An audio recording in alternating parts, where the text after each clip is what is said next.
Hey, what's up? Back again. That first bass note hit me in the chest, and I was just like, there's no way that's 2/8. MB Enclosures has his own YouTube channel, and this guy is an animal when it comes to designing boxes.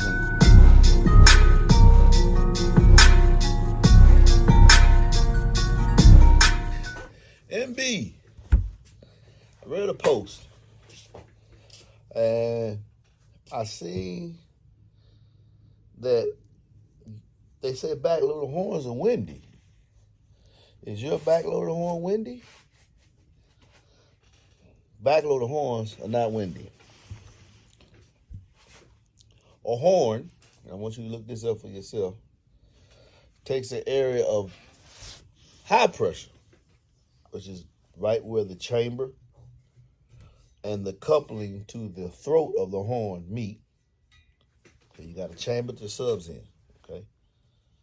And then the horn has a taper that increases substantially as you go out the length that's needed for the frequency you're trying to attain, which would be your loudest frequency. That area of high pressure is what's controlling the cone from having to do so much excursion and utilizing the acoustical advantages of the horn of the throat, which culminates at the mouth, to take an area of high pressure, and this is the key, to take an area of high pressure to a larger area of low pressure so that you can activate more air for a perceived loudness giving a small acoustical input. They are not windy. They're also very directional. Whereas a hip house resonator may resonate the air all the way around it, concentrically. A horn is very directional. Where you place that mouth, and the size of the mouth could be as large as you need it to be in relation to the cone of the drive. It could be quite large. You have seen some of the horns I've built. It's very directional in its output. Which means that if you take a horn and say, like, you see this box when I had one in here facing this way, well, it was projecting sound way straight forward. If you were to stand out of the path of the horn, you would not hear the bass with the same impact as if you was standing directly facing the horn mouth. Your relation to the horn mouth is going to dictate what you hear.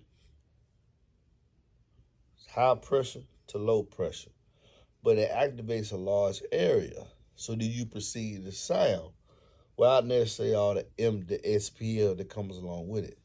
Horns can generate SPL inside vehicles, but they won't be windy when they do so, because you're taking the high pressure in the box and converting it to low pressure at the mouth.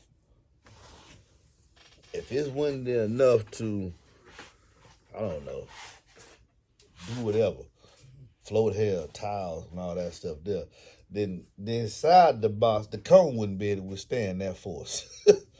Straight up. I mean, that's what it is. Now, because I told you the backloaded horns are very directional, they can be used in car settings like sedans, where you can get the reverb to bounce off of a membrane, and that reverb is what you hear in your driver's seat.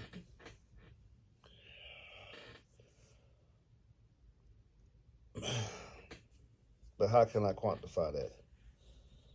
It gives you a loudness, but not necessarily a SPL reading, because you're blanketing that area with a lot of sound. It's dispersing sound. It could be null points because it's very directional on a backloaded horn. Now, backloaded horn means that you're going to see the cone, and then the horn mouth is either going to be paired right next to it on the same baffle, or it can be, most of the time, it's going to be right next to it on the same baffle. That's because it's directional. So you got the cone facing this way. You want the horn mouth facing direction of the cone because that's what you're dispersing the air and that's what's radiating the sound. If you do the length long enough, they go actually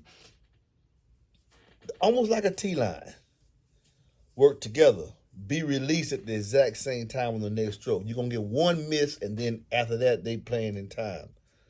All right? Group delay. So a horn, for it to work, you see a model, Fostex do horns, Vegas do horns. You can put a horn perpendicular to the cone, and they're very large enclosures, very, very large enclosures. And you will see they'll have a taper right behind a loading chamber. That's to generate the pressure.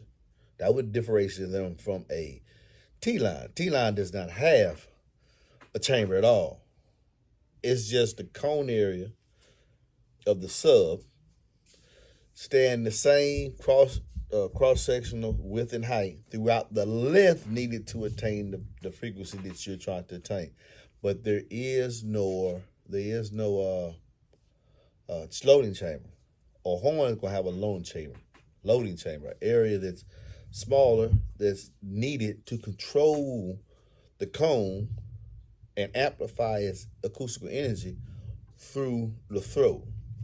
Whether it's on the backside, which means it's a backloaded horn, or you see the driver inverted, now it's a front-loaded horn.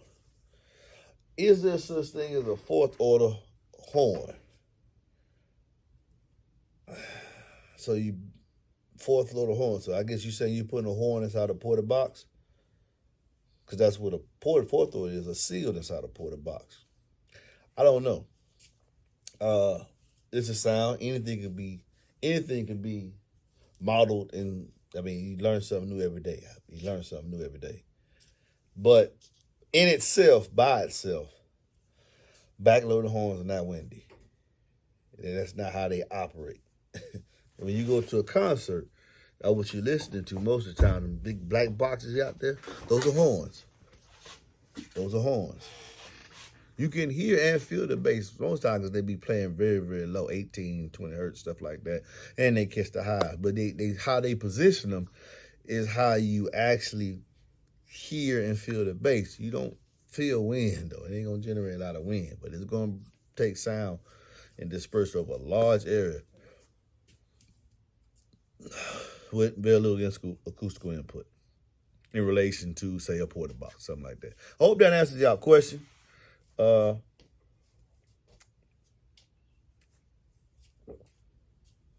a layman understanding, I'm not gonna say I'm totally versed in T-line horns or backloaded T-lines or backloaded horns. I have built a couple. I understand them. But if that's something you're interested in too, keep searching. Keep searching. Make sure you don't go for smoke and mirrors, but keep searching, and you'll be able to find out